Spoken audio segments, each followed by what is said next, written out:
가끔 이런 사람이 있습니다. 자기 말이 무조건 맞다며 우기고 사실을 말해도 끝까지 안 들으려는 사람. 한두 번이면 참겠는데 대화할수록 마치 벽에 대고 이야기하는 기분이죠. 분명히 나는 조용히 상황을 설명했을 뿐인데 그건 네가 오해한 거야. 난 그런 적 없는데 네가 그때 그렇게 말했잖아. 이쯤 되면 아, 말을 섞지 말 걸 그랬나? 후회가 밀려옵니다. 특히 가까운 사람일수록 더 피곤합니다. 가족, 친구, 직장 동료. 내가 참아야 할 것 같고 또 말 안 하면 내가 이상한 사람이 되는 것 같고 그래서 한마디 했더니 그때부터는 감정 싸움으로 번집니다. 내가 그랬다니까 왜 말을 안 믿어? 아니, 네가 잘못 알고 있는 거야. 뭐가 그렇게 꼬여 있냐? 숨이 턱 막히죠. 이게 무슨 대화입니까? 결국 남는 건 헛헛한 마음, 깊은 한숨뿐입니다. 그럴 때 우리는 이렇게 생각하게 됩니다. 왜 이런 말도 안 되는 말에 굳이 내가 설명을 해야 하지? 말 섞지 말걸. 근데 또 아무 말도 안 하면 마치 내가 잘못한 것처럼 되잖아. 그럴 때 싸우지 말고 똑같이 감정 섞지 말고 딱 이 말 한마디만 하세요. 그래, 너는 그렇게 생각하는구나. 이 말은요, 무섭게도 상대의 말문을 닫게 만듭니다. 진짜로 바로 꼬리 내립니다. 왜 이 말이 그렇게 강력한지, 어떤 상황에서 가장 잘 통하는지, 그리고 표정과 말투는 어떻게 해야 하는지까지 오늘 이 영상에서 조용하지만 단단하게 하나하나 알려드리겠습니다. 1장. 우기는 사람, 왜 이렇게 피곤할까? 참 이상합니다. 말을 하려고 입을 열었을 뿐인데 어느새 말싸움이 되어 있습니다. 아니야, 내가 뭘 잘못했는데? 그때 네가 그렇게 말했잖아. 난 그런 말 한 적 없는데? 차분하게 이야기하려고 했는데 상대는 어느새 기억을 왜곡하고 자기 감정만 앞세운 채 마치 싸움이라도 하듯 말을 몰아붙입니다. 우기는 사람은요, 듣지 않아요. 아니, 듣는 척은 합니다. 하지만 그건 내 말을 반박하기 위한 준비일 뿐입니다. 그 사람에게 중요한 건 단 하나. 내가 틀리지 않았다는 걸 증명하는 겁니다. 내용도, 감정도, 상황도 중요하지 않아요. 그 사람 안에는 이미 정해진 결론이 있습니다. 나는 절대 잘못한 적 없다. 내 말은 늘 맞는다. 네가 그냥 예민한 거다. 이런 사람과 대화해 보신 적 있으시죠?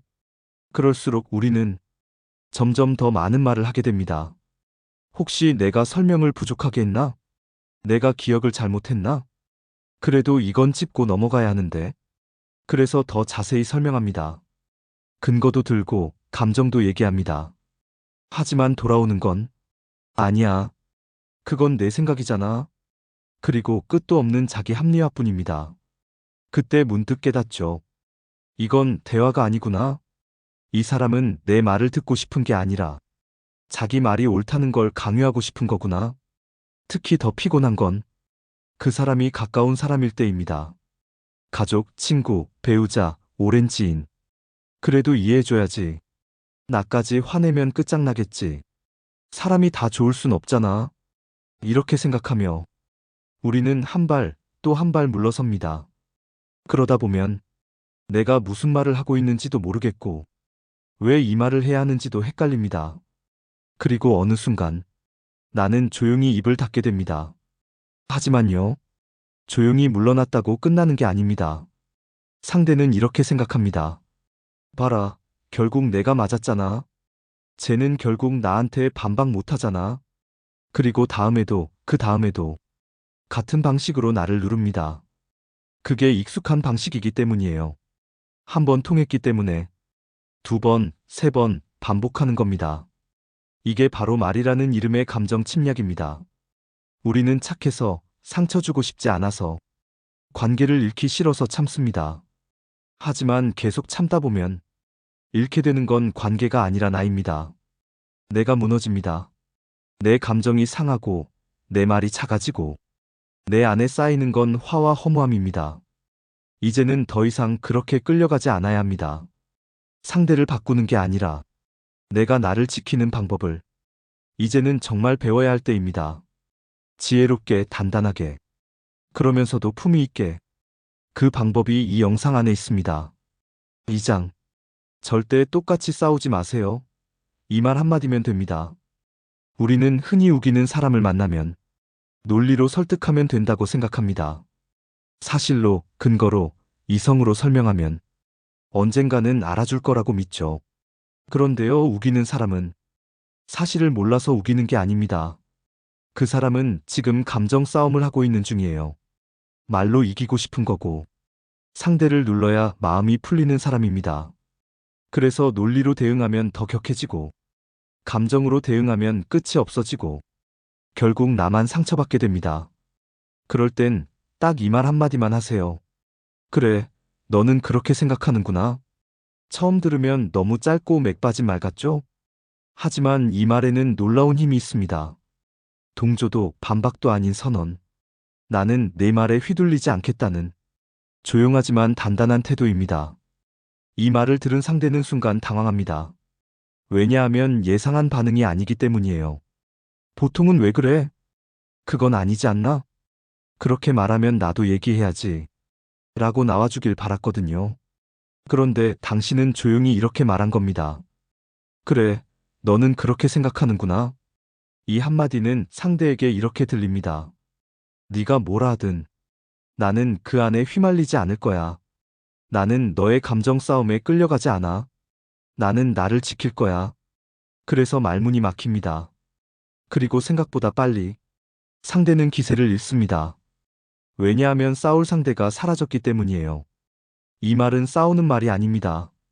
논리 싸움도 아니고 감정 폭발도 아닙니다. 경계선입니다. 나는 여기까지라고. 이 선은 넘어오지 말라고. 조용히 그어주는 말의 울타리입니다. 꼭 기억하세요. 그래, 너는 그렇게 생각하는구나.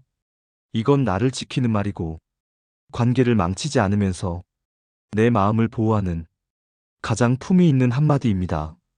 3장. 이 말이 효과적인 이유 3가지. 그래, 너는 그렇게 생각하는구나. 이 한마디가 어떻게 그렇게 강력할 수 있을까요? 그 이유는 심리학적으로도 관계적으로도 아주 단단한 3가지 힘을 가지고 있기 때문입니다. 첫째, 반박도 동조도 아닌 중립선언이기 때문입니다. 이 말은 상대방의 말에 동의하지도 반박하지도 않습니다. 그냥 딱 한 걸음 떨어져서 그 사람의 말을 그 사람의 생각으로 존중해 줄 뿐이에요. 이게 중요합니다. 상대는 반박을 기대했어요. 말싸움이 벌어지길 바랐어요. 그런데 그걸 주지 않으면 전투가 시작조차 안 됩니다. 싸움은 둘이 붙어야 되는 거잖아요. 한쪽이 빠지면 상대도 허공에 주먹질을 하다가 스스로 멈추게 됩니다. 둘째, 감정의 에너지를 차단합니다. 우기는 사람은 논리보다 감정으로 밀어붙이는 타입입니다. 그래서 대화는 이성이 아니라 기세로 굴러가요. 그럴 때 조용히 이렇게 말하면, 그래, 너는 그렇게 생각하는구나. 이건 상대의 감정 에너지를 스르르 흘려보내는 겁니다. 정면으로 맞받지 않고 비켜나가는 거죠. 상대는 기세를 잃고 흐름이 끊깁니다. 그 말이 맞아서가 아니라 내가 그 말에 휘둘리지 않았기 때문에. 셋째, 싸움의 판을 갈아버리는 말입니다. 우기는 사람은 이기고 지는 구조를 좋아합니다. 자기 말이 통하면 기분이 좋고 상대가 조용하면 자기가 이겼다고 생각하죠. 그런데 이 말을 쓰면 그 게임 자체를 거부하는 셈입니다. 맞다, 틀리다로 싸우는 그 판에 나는 안 들어갈게라는 태도인 거죠. 그 순간 상대는 그 말을 더 이어가기 어렵습니다. 왜냐하면 자기 말이 더 이상 영향력을 가지지 못한다는 걸 느끼니까요. 그리고 놀랍게도 그 이후엔 더 조심스럽게 말하게 됩니다. 이 한 문장이 가진 힘, 그건 말 자체가 아니라 태도의 표현입니다. 나는 네가 틀렸다고도 말하지 않지만 너에게 휘둘리지도 않아. 이런 메시지를 조용히 품위 있게 그러면서도 단단하게 전하는 말이죠. 4장. 상황별 적용. 이렇게 바꿔 말하세요. 말은 훈련입니다. 어떤 상황에서도 내 감정을 지키는 방식을 익혀두면 더 이상 말싸움에 끌려가지 않게 됩니다. 지금부터 우리가 자주 마주치는 상황에서 어떻게 그 말을 꺼내면 좋을지 하나씩 알려드릴게요. 상황 1. 친구가 과거 일을 왜곡하며 우깁니다. 친구가 말합니다. 그때 네가 먼저 화냈잖아. 내가 다 기억해. 이렇게 대답하면 안 됩니다. 아니야. 그건 네 기억이 잘못된 거야. 내가 왜 화를 내겠어? 이렇게 반박할수록 더 날카롭게 달려듭니다. 대신 이렇게 말하세요. 그래, 너는 그렇게 기억하고 있구나. 이 한마디에 친구는 내가 뭔가 이상한가? 더 얘기해봤자 소용없겠구나 하고 자연스레 멈춥니다. 상황 2. 가족이 계속 자기 말만 합니다. 가족이 말합니다. 그건 네가 예민한 거야. 내가 뭘 그렇게 잘못했는데? 이렇게 대답하면 안 됩니다. 예민해서가 아니고 나는 그 상황이 불편했다고. 이렇게 대답하면 아무리 진심을 얘기해도 벽에 대고 말하는 기분이 듭니다. 대신 이렇게 말하세요. 그래, 너는 그렇게 생각하는구나. 상대는 반박이 없으니 당황합니다. 갑자기 말이 느려지고 톤이 낮아지며 기세가 꺾입니다. 상황 3. 직장 동료가 의견을 강하게 밀어붙입니다.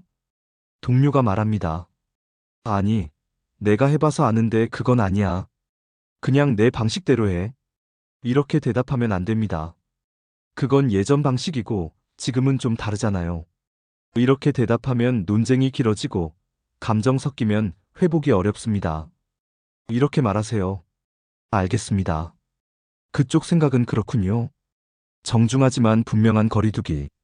상대도 더 이상 강하게 못 나옵니다. 왜냐하면 기싸움의 장이 사라졌기 때문이죠. 상황 4. 시댁처가 등 민감한 가족 대화. 상대방이 말합니다. 그때 내가 해줬던 거 기억도 못하지? 진짜 서운하다. 이렇게 대답하면 안 됩니다. 나도 해드린 거 많은데 왜 그런 식으로 말씀하세요? 감정적 방어는 오히려 공격을 더 부릅니다. 대신 이렇게 말하세요. 아, 그렇게 느끼셨구나. 이건 마법 같은 표현입니다. 내가 잘못했다는 뜻은 아니지만 상대가 더 이상 감정으로 몰아붙이지 못하게 됩니다. 이 모든 말은 하나의 공통된 태도에서 나옵니다. 나는 내 감정을 지킬 거야. 너에게 끌려가지 않을 거야. 말을 바꾸면 내가 바뀝니다. 그리고 관계도 바뀝니다. 5장. 표정과 톤이 80%입니다. 자, 그런데요. 지금까지 말씀드린 그 말. 그래, 너는 그렇게 생각하는구나. 이 말이 그냥 말로만 효과가 있는 건 아닙니다. 오히려 표정과 톤이 더 중요합니다. 진짜 중요합니다. 잘못 말하면요, 상대는 더 화를 내고 싸움은 더 커질 수도 있어요. 먼저, 비꼬는 표정 절대 금물입니다. 예를 들어볼게요. 비꼬는 표정으로 그래, 너는 그렇게 생각하는구나. 어때요? 듣기만 해도 거슬리죠? 상대는 바로 반응합니다. 지금 나 비꼬는 거야? 뭐야, 그 태도는? 그럼 다시 싸움 시작이에요. 두 번째, 짜증 섞인 톤도 안 됩니다. 이렇게 말하는 경우도 있죠. 퉁명스럽게 그래. 너는 그렇게 생각하는구나. 이렇게 하면요. 상대는 이걸 경멸로 받아들입니다. 아, 이제 대화할 맘도 없구나. 아예 나를 무시하네. 그렇게 느끼게 돼요. 그럼 어떻게 해야 할까요? 딱 두 가지만 기억하세요. 첫째, 평정심 있는 표정. 억지 미소, 인상 쓰기는 피하고 그냥 담담하게 상대 눈을 자연스럽게 보거나 고개를 천천히 끄덕이기만 해도 충분합니다. 둘째, 부드럽고 낮은 톤. 감정을 빼세요. 목소리를 한 템포 느리게, 조금 더 조용하게 말하세요. 부드럽고 낮은 톤으로 천천히. 그래, 너는 그렇게 생각하는구나. 이렇게 하면 상대는 자연스럽게 말에 힘이 빠집니다. 내가 싸울 마음이 없구나. 내가 지금 감정을 주고받지 않겠구나. 그걸 느끼게 돼요. 한마디로 말보다 태도가 더 강합니다. 내 태도에서 나오는 품격이 상대의 감정을 자연스럽게 낮춰줍니다. 말 잘하는 것보다 태도 잘 갖추는 게 더 중요합니다. 이것만 기억하세요. 그래, 너는 그렇게 생각하는구나. 담담한 표정, 부드러운 톤. 그럼 어떤 우기는 사람도 금세 힘이 빠질 겁니다. 6장. 왜 나만 참아야 해요? 라는 질문에 혹시 지금 이렇게 생각하시는 분도 계실 거예요. 아니, 왜 내가 참아야 돼? 왜 내가 품위 지켜야 돼? 잘못한 건 저쪽인데. 네, 맞아요. 저도 똑같이 생각해 본 적 있습니다. 억울하죠. 화를 내고 싶은 게 당연해요. 나도 똑같이 말하고 싶고, 정말 한마디 쏴붙이고 싶습니다. 그런데요, 그렇게 싸워서 뭐가 남을까요? 잠깐은 내가 이긴 것 같을 수 있어요. 근데 결국 내 감정만 더 상합니다. 말다툼은요, 끝이 없어요. 상대는 절대 네가 맞아라고 해주지 않거든요. 결국 나는 더 지치고, 관계는 더 멀어지고, 여기서 중요한 건 싸움의 승자가 되는 게 아니에요. 진짜 중요한 건 내 감정을 지키는 사람이 되는 겁니다. 내가 평정심을 잃지 않고, 내가 나를 무너뜨리지 않고, 그게 이 말의 진짜 목적이에요. 그래, 너는 그렇게 생각하는구나. 이 말은 상대를 위한 말이 아닙니다. 나 자신을 위한 말이에요. 그리고 또 하나, 내가 참는 게 아니에요. 내가 선택하는 겁니다. 싸움의 장으로 끌려가지 않고 그 자리를 빠져나오는 것. 그건 참는 게 아니라 지혜롭게 빠지는 기술입니다. 그리고 이 기술은 내가 쓸수록 내 마음이 단단해지는 걸 느끼게 됩니다. 마지막으로 이 말을 하나 꼭 기억해 보세요. 지혜로운 사람은 옳음을 증명하려 하지 않고 평화를 선택한다. 맞고 틀림을 따지다 보면 늘 피곤합니다. 하지만 평화를 선택하면 내 삶이 더 가벼워지고 내 마음이 더 단단해져요. 그러니 꼭 기억하세요. 왜 나만 참아야 하냐고요? 내 마음을 내가 지키는 거니까요. 그게 진짜 강한 사람입니다. 7장. 내 마음을 지키는 말 한마디. 자, 이제 정리해 볼까요? 앞으로 누군가가 계속 우기고, 계속 말꼬리를 잡고, 감정적으로 몰아붙인다? 그때 꼭 기억하세요. 절대 같이 싸우지 마세요. 절대 감정 섞지 마세요. 그냥 이렇게 딱 한마디만 하시면 됩니다. 그래, 너는 그렇게 생각하는구나. 이 한마디에는요, 상대를 이기려는 마음도 없고, 내가 틀림을 인정하는 것도 없어요. 그냥 나는 내 마음을 지키겠다는 선언입니다. 싸움은 두 사람이 해야 벌어집니다. 내가 그 싸움에서 한 걸음 물러나면 상대는 혼자서 오래 못 싸워요. 그리고 무엇보다 내가 지치지 않습니다. 그게 정말 중요해요. 내 감정을 지키는 것, 내 하루를 지키는, 내 품위를 지키는 것. 이 한마디가 그걸 가능하게 해줍니다. 그래, 너는 그렇게 생각하는구나. 이 말 꼭 마음속에 담아두세요. 그리고 다음에 그런 상황이 오면 꼭 한번 써보세요. 처음엔 어색할 수 있어요. 근데 쓰면 쓸수록 내 마음이 단단해지고 관계도 훨씬 편안해질 거예요. 오늘도 내 마음을 지키는 하루 되세요. 우기는 사람에게 휘둘리지 않고 내 감정을 건강하게 지키는 그런 하루가 되시길 바랍니다. 오늘 이야기 어떻게 들으셨나요? 누군가 우기고 말싸움으로 몰아갈 때 그걸 전부 다 받아주고 논리로 맞서고 감정까지 쓰다 보면 정작 내 마음만 상하게 됩니다. 그럴 땐 꼭 오늘 이야기한 이 말을 기억해 주세요. 그래, 너는 그렇게 생각하는구나. 내가 평화를 선택하는 것. 그게 내 마음을 지키는 첫걸음이에요. 세상은요, 내가 바꿀 수 없는 사람도 참 많습니다. 하지만 내가 어떻게 반응할지는 내가 선택할 수 있습니다. 그리고 그 선택이 나를 더 단단하게, 더 평온하게 만들어줍니다. 앞으로는 우기는 사람 앞에서 조용히 미소 한번, 고개 한번 끄덕이고 그 한마디만 남겨보세요. 그러면 정말로 꼬리를 내리는 순간을 경험하게 되실 겁니다. 오늘도 내 감정을 지키는 하루, 내 품위를 지키는 하루 되시길 바랍니다. 저는 다음 영상에서 더 좋은 이야기로 다시 찾아뵐게요. 영상이 마음에 드셨다면 좋아요, 구독 부탁드립니다. 감사합니다.